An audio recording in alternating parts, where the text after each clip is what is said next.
Esperanza en medio del caos. Capítulo 3. El panorama general de la profecía. Poco después de la caída del régimen comunista, viajé a la Unión Soviética con un equipo de pastores para compartir la palabra de Dios con ciudadanos soviéticos a quienes se había negado el derecho de asistir a reuniones públicas de evangelización desde hacía 40 años. Noche tras noche, prediqué ante públicos masivos en el auditorio de la Universidad de Plejánov en Moscú. En 1991 y 1992 impartí conferencias evangélicas en el prestigioso auditorio del Kremlin y finalmente en el Estadio Olímpico de Moscú. Una noche después de nuestras reuniones, se acercó a mí una mujer de mediana edad y aspecto frágil y me dijo: Pastor, yo también soy cristiana. Vengan por favor a visitarme a casa. Estaría encantada de invitarlos a cenar. Mi esposa y yo aceptamos con gusto la invitación. Cuando llegamos a su apartamento, que era muy modesto, nos acogió entusiásticamente con los brazos abiertos. En aquel tiempo, el salario mensual medio en Moscú era de $28. Cuando vi la mesa del comedor repleta de frutas frescas y dispuesta para una comida de 4 platos, deduje que se había gastado más de un sueldo mensual en esa comida. Parecía que querían conocer todo sobre Estados Unidos. Formulaban una pregunta tras otra. Querían saber dónde vivíamos, cómo era nuestra casa, qué nos gustaba comer y otros muchos detalles sobre nuestras vidas personales. Para desplazar la atención de nosotros hacia ella, simplemente pregunté cuál fue la situación más difícil que alguna vez afrontó como cristiana bajo el régimen comunista. Empezaron a temblar y a sollozar. Mi traductor me agarró la mano y me dijo: Pastor Mark, mejor no siga por ahí, no lleve a esta pobre mujer por ese camino con sus preguntas. Sus recuerdos son demasiado dolorosos. Puede sufrir un ataque de ansiedad, pero ya era demasiado tarde. Los secretos que llevaban décadas encerrados en su corazón empezaron a brotar apresuradamente. Contestó: Pastor, la experiencia más difícil que he tenido bajo el comunismo fue cuando la KGB, que es Policía Secreta Rusa, se enteró de que hablaba a mis 2 hijas de Jesús. Un informante que vivía en el piso superior al mío me delató. La policía descubrió que celebraba un culto con mis hijas todas las tardes. Supieron que cantábamos himnos y que estudiábamos la Biblia juntas. Yo las enseñaba a depositar toda su confianza en Jesús, no en el gobierno comunista. Una noche, la policía secreta irrumpió en mi hogar y se apoderó de mi hija de 9 años.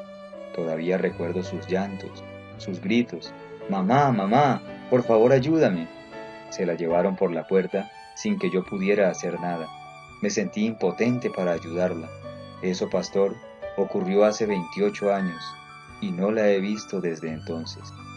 En los años más duros del comunismo, niños cristianos educados en las doctrinas del cristianismo que compartían abiertamente sus puntos de vista con sus amigos les eran arrebatados a sus padres y ubicados en viviendas del Estado para reeducarlos en la filosofía estatal. Escruté los ojos bañados en lágrimas de esta piadosa mujer. Pensé en el dolor que le atravesó el corazón como una espada. Con la voz quebrada, y a pesar del llanto, afirmó confiadamente: Pastor, sé que volveré a ver a mi hija cuando Jesús venga. Entonces nos reencontraremos. Nadie será capaz de separarnos ya. Estaremos juntas con Jesús para siempre. El retorno de Jesús. Panorama general de la profecía. La visión general de la profecía nos infunde esperanza. Jesús la describe de este modo: No se angustien ustedes, crean en Dios y crean también en mí. En la casa de mi Padre hay muchos lugares donde vivir. Si no fuera así, yo no les hubiera dicho que voy a prepararles un lugar. Y después de irme y de prepararles un lugar, vendré otra vez para llevarlos conmigo, para que ustedes estén en el mismo lugar en donde yo voy a estar. Juan 14 del 1 al 3. Puede que haya muchas cosas del futuro que nos gustaría saber. Puede que haya muchas cosas de la profecía que nos gustaría poder explicar. Hay algo más importante que especular acerca de todos los detalles de la profecía. Algunas personas se concentran en cada pormenor de la misma y creen que tienen todas las respuestas. Lo más importante de la profecía es la gloriosa e increíble buena noticia de que Jesús viene otra vez. Todas las profecías apuntan a Jesús. Su retorno es el centro de toda profecía. La historia no es un ciclo sin fin de acontecimientos. Toda la historia avanza hacia un evento colosal, la segunda venida de nuestro Señor. De los 66 libros de la Biblia, hay dos, Daniel en el Antiguo Testamento y Apocalipsis en el Nuevo, que se centran especialmente en la culminación de la historia. Su atención no se pone en las calamidades, sino en la liberación. Su énfasis no está en una catástrofe venidera, sino en un Cristo venidero. No hablan de un trágico final, sino de un glorioso principio. Las profecías de Daniel y Apocalipsis. En Daniel y Apocalipsis, los profetas presentan un nuevo mundo, un mundo mejor. Nos ayudan a alargar la mano para tocar el reino de Dios. Nos dan vislumbres de la eternidad. Nos permiten tener una imagen general. Hagamos juntos un breve viaje por los libros de Daniel y Apocalipsis. Captemos la inspiración de estos libros llenos de esperanza. Daniel y Juan estaban cautivos en un país extranjero cuando escribieron sus libros. En el 605 a.C., el rey Nabucodonosor de Babilonia atacó y asoló Jerusalén. Nabucodonosor tomó cautivos a un significativo número de jóvenes hebreos. Uno de ellos era Daniel. Juan, el último de los 12 discípulos, también era un cautivo. Fue desterrado por los romanos en la isla de Patmos, cerca de la costa de Grecia. Ambos profetas anticiparon el día en que cesaría el pecado y el sufrimiento, un día en que el conflicto y el caos desaparecerían. Dios honró la fidelidad de estos baluartes mostrándoles el panorama general de la profecía. Abrió sus ojos para que vieran la eternidad. El capítulo 2 de Daniel se abre con el sueño del rey Nabucodonosor. Durante el segundo año de su reinado, Nabucodonosor tuvo varios sueños y por causa de ellos llegó a estar tan preocupado que no podía dormir. Daniel 2:1. El rey sabía que este sueño tenía un mensaje inusual, pero no podía recordarlo. Convocó a los hombres más sabios de su reino para que le dieran una explicación. Ellos tampoco pudieron recordarle al rey el sueño olvidado ni explicar su significado. Furioso, el rey amenazó con la muerte. En este momento crítico, Daniel dio un paso adelante. Solicitó educadamente tiempo para orar sobre el misterio sin resolver. Dios intervino. El misterio del cielo fue revelado. El contenido del sueño es obvio por la oración de gratitud de Daniel. Revela un Dios que cambia los tiempos y las épocas, quita y pone reyes. Él revela las cosas profundas y secretas. Versículos 21 y 22. Ya que la sabiduría y el poder, versículo 20, son suyos, Dios no solo conoce el futuro, sino que es el arquitecto del mismo. Daniel claramente explicó lo que el rey Nabucodonosor había soñado. En el sueño, su majestad veía que en su presencia se levantaba una estatua muy grande y brillante y de aspecto terrible. Verso 31. El profeta le describió entonces al rey esa imponente figura. Se trataba de una enorme imagen metálica con la cabeza de oro, el pecho y los brazos de plata, los muslos de bronce, las piernas de hierro y los pies de hierro y arcilla. Versículos 31 y 33. El punto culminante del sueño del rey es una gran piedra que desciende del cielo, golpea a la imagen en los pies y finalmente se convierte en una montaña que llena toda la tierra. Pensemos en lo asombrado que debió quedarse el rey cuando el profeta Daniel describió los detalles de su sueño. La explicación del sueño que ofreció el profeta es igual de precisa que la descripción del contenido del sueño. Empieza con estas palabras: Su majestad es la cabeza de oro. Después del reino de su majestad, habrá otro reino inferior al suyo, y luego un tercer reino de bronce, que dominará sobre toda la tierra. Vendrá después un cuarto reino fuerte como el hierro. Versículos 38 al 40. Según la interpretación divina transmitida a través del profeta Daniel, cada metal representa un imperio. El sueño describe el auge y la caída de las naciones. Daniel identifica el reino de Nabucodonosor en Babilonia con estas palabras: Su majestad es la cabeza de oro. El imperio babilónico gobernó el Oriente Medio y extendió su dominio por la cuenca del Mediterráneo desde el año 605 a.C. hasta el 539 a.C. El oro es un símbolo apropiado para Babilonia. El lujoso estilo de vida babilónico llevó al profeta Jeremías a llamar a Babilonia una copa de oro en la mano del Señor. Jeremías 51:7. Esta increíble profecía de Daniel 2 revela que Babilonia no regiría para siempre. Otro reino simbolizado por el pecho y los brazos de plata se alzaría después. Durante una noche de ebria disipación, una mano misteriosa escribió estas palabras en la pared del palacio de Babilonia: Mené, Dios ha medido los días del reinado de su majestad y le ha señalado su fin. Tekel, su majestad ha sido pesado en balanza y pesa menos de lo debido. Parsin, el reino de su majestad ha sido dividido y será entregado a los medos y a los persas. Daniel 5:26 al 28. No hay lugar a conjeturas ni a especulaciones aquí.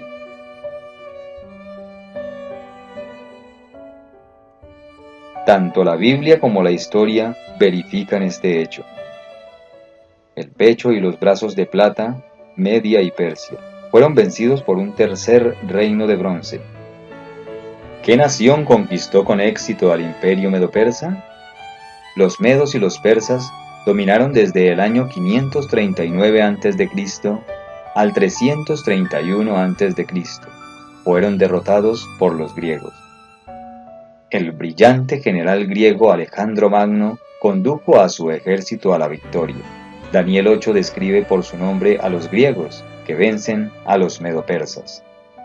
Las escrituras y la historia concuerdan con ello. Los griegos prevalecieron desde el año 331 a.C. hasta el 168 a.C., cuando fueron derrotados por la monarquía de hierro de Roma. Durante la dominación romana de los césares nació Jesús. Un gobernante romano le juzgó y soldados romanos le crucificaron. Roma prevaleció desde el año 168 a.C. hasta aproximadamente el 351 después de Cristo. 4 metales: oro, plata, bronce y hierro. 4 imperios globales: Babilonia, Medo-Persia, Grecia y Roma. ¿Fue derribado el imperio romano por una quinta nación? ¿Fue conquistada Roma por un poder político más poderoso? Ciertamente no. Roma fue vencida por las tribus bárbaras germánicas del norte. Consideremos estas notables palabras de la profecía. Su majestad vio también que una parte de los pies y de los dedos era de barro y la otra de hierro. Eso quiere decir que sería un reino dividido. Su majestad vio también que una parte de los pies y de los dedos era de barro y la otra de hierro. Esto quiere decir que será un reino dividido. Daniel 2:41. La historia ha seguido la profecía como un constructor sigue al plano de un arquitecto. El imperio romano se dividió y quedó dividido hasta nuestros días. La profecía prosigue con esas significativas palabras: no se unirán el uno con el otro, como el hierro no se mezcla con el barro. Versículo 43. La profecía llega a una culminación extraordinaria en Daniel 2:44. Durante el gobierno de estos reyes, el Dios del cielo establecerá un reino que jamás será destruido ni dominado por ninguna otra nación, sino que acabará por completo con todos los demás reinos y durará para siempre. Según esta singular profecía, el siguiente acontecimiento en el calendario del cielo es el establecimiento por Jesucristo, la roca de los siglos, esa roca que fue desprendida sin que mano alguna la arrancara de su reino eterno. Los reinos de esta tierra son temporales, el reino de Dios durará para siempre. Las profecías de Daniel y Apocalipsis describen ambas un glorioso evento culminante en el horizonte, el regreso del Señor Jesucristo. La profecía se repite y amplía. En Daniel 2, Dios usa el símbolo de 4 metales para describir 4 poderosos reinos.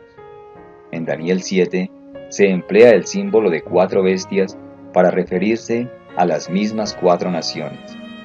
En Daniel 2, el cuarto metal, el hierro, tiene 10 dedos. En Daniel 7, la cuarta bestia tiene 10 cuernos.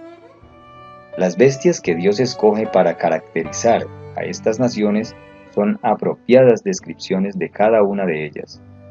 Una vez más, no tenemos que especular acerca del significado de ese simbolismo profético. El mismo Dios que revela la profecía la explica. Según Daniel 7:17, estas 4 grandes bestias son 4 reyes que se levantarán en la tierra. Reina Valera del 95. Un rey representa a su reino. El hecho de que cada bestia de Daniel 7 represente a un reino queda claro en el versículo 23. La cuarta bestia será un cuarto reino en la tierra, el cual será diferente de todos los otros reinos. En una magnífica visión, Dios describió a estas bestias saliendo del mar en una noche de feroces tormentas y vientos tremendos. En la profecía bíblica el mar o el agua representan a gente, ver Apocalipsis 17:15. El viento representa destrucción, devastación y desastre, Jeremías 49, del 36 al 37. La profecía de Daniel predice naciones que surgen en medio de contiendas y conflictos bélicos. La primera bestia, el león con alas de águila, ver Daniel 7:4. Es una precisa descripción de la nación de Babilonia. Los arqueólogos han descubierto este símbolo del león con alas de águila sobre los muros de la famosa puerta de Istar de Babilonia y en monedas extraídas de las ruinas babilónicas. Los medos y los persas fueron adecuadamente descritos por medio de la crueldad de un oso con 3 costillas sangrientas en la boca. Versículo 5. Es interesante considerar que para dominar Oriente Próximo, los medos y los persas tuvieron que conquistar 3 naciones: Babilonia, Lidia y Egipto. Como describe la profecía, devoraron 3 costillas. La rapidez de las conquistas de Alejandro Magno se revela gráficamente mediante el simbolismo de un leopardo con alas, versículo 6. Esta tercera bestia, el leopardo, tenía 4 cabezas. ¿Por qué? Cuando murió Alejandro Magno, sus 4 generales se apoderaron de su imperio. Entre conflictos e intrigas políticas, Casandro, Lisímaco, Ptolomeo y Seleuco dividieron el territorio del imperio griego entre ellos. La cuarta bestia se describe como increíblemente feroz y asombrosamente poderosa, con enormes dientes de hierro. Versículo 7. La imagen de Daniel 2 tiene 10 dedos. La bestia espantosa de Daniel 7, Reina Valera del 95, tiene 10 cuernos. Como los 10 dedos, los 10 cuernos simbolizan las divisiones del Imperio Romano.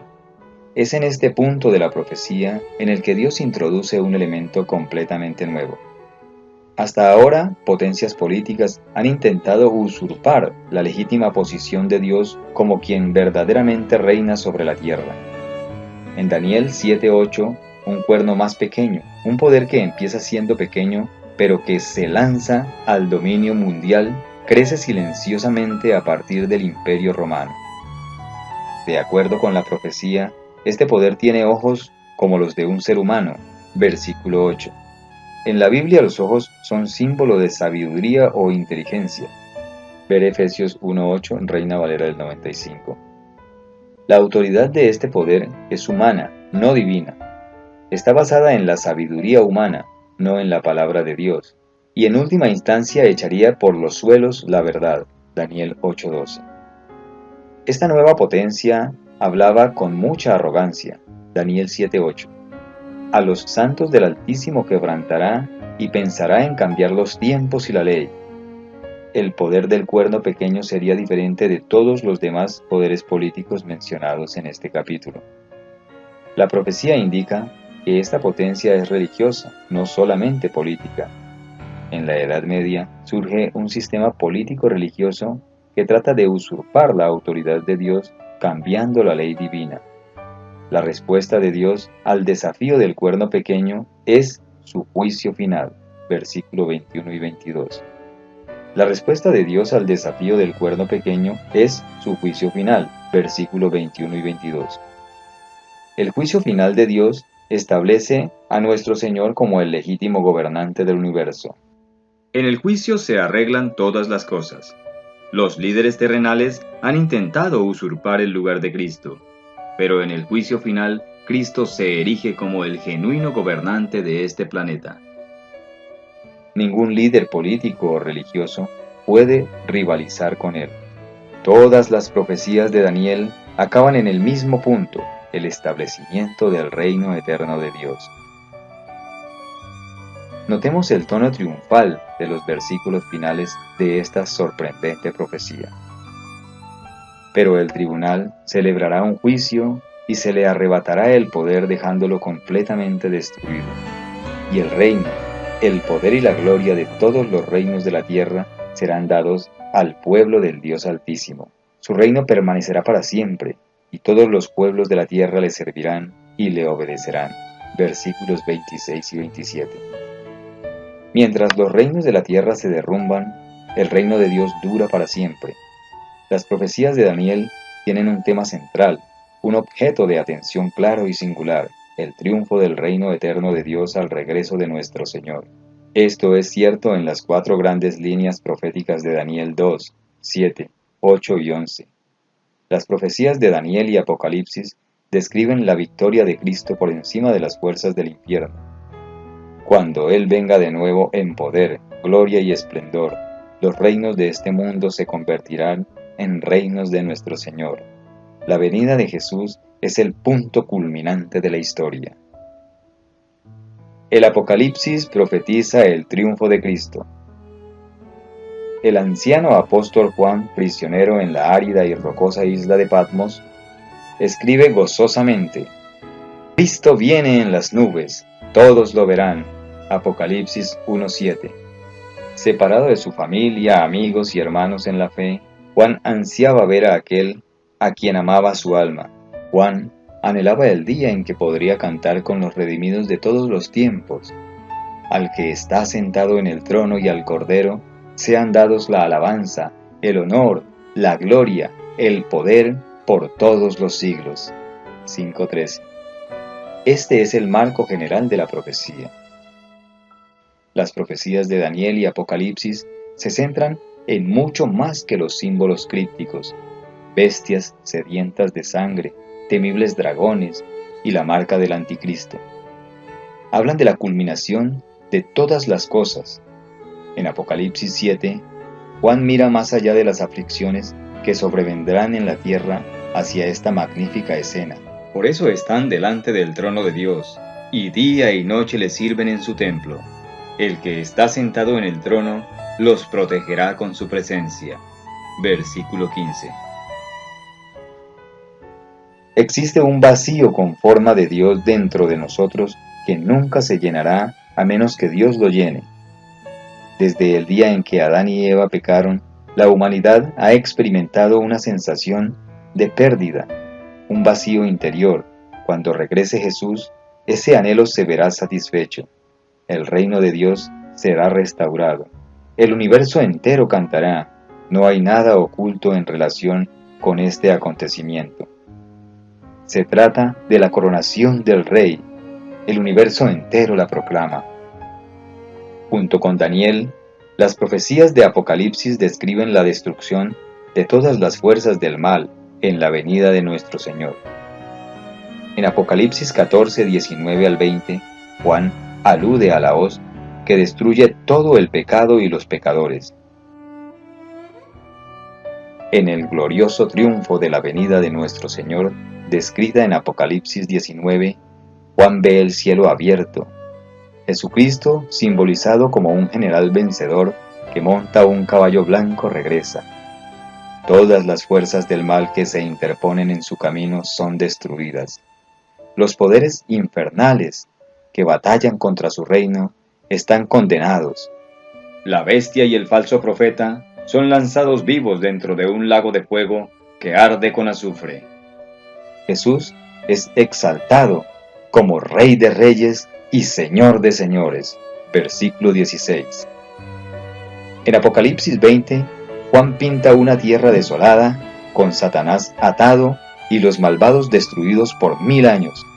Versículo 1 al 3. Durante estos 1000 años que algunos estudiantes de la Biblia llaman el milenio, los redimidos o salvados que han sido tomados para encontrarse con Cristo en el aire a su retorno, reinan con Jesús en el cielo. Apocalipsis 24. Cuando se abren los libros del cielo, los salvos ven claramente que el amor de Dios ha hecho todo lo posible para salvar absolutamente todas las personas. Al final de estos 1000 años, la ciudad santa desciende del cielo a la tierra. Los malvados son resucitados. Satanás conduce a estas legiones de los perdidos a atacar la ciudad santa. Versículos 5, 7 y 8. El fuego purificador de la presencia de Dios desciende del cielo y devora el pecado y los pecadores para siempre. La santidad divina purifica la tierra.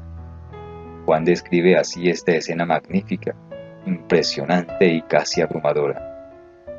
Vi la ciudad santa, la nueva Jerusalén, que bajaba del cielo de la presencia de Dios. Estaba arreglada como una novia, vestida para su prometido, y oí una fuerte voz que venía del trono y que decía: Aquí está el lugar donde Dios vive con los hombres. Vivirá con ellos, y ellos serán sus pueblos, y Dios mismo estará con ellos como su Dios. Secará todas las lágrimas de ellos, y ya no habrá muerte, ni llanto, ni lamento, ni dolor, porque todo lo que antes existía ha dejado de existir. Apocalipsis 21, 1 al 4. ¡Qué esperanzador! ¡Qué magnífico destino! ¡Qué imagen más brillante del porvenir! Más allá de nuestras penas, tristezas y lágrimas, Jesús vendrá. Más allá de los desastres de la tribulación, volverá como Rey de Reyes, como Señor de Señores, como poderoso conquistador. Volverá para reinar eternamente y el mundo entero lo sabrá.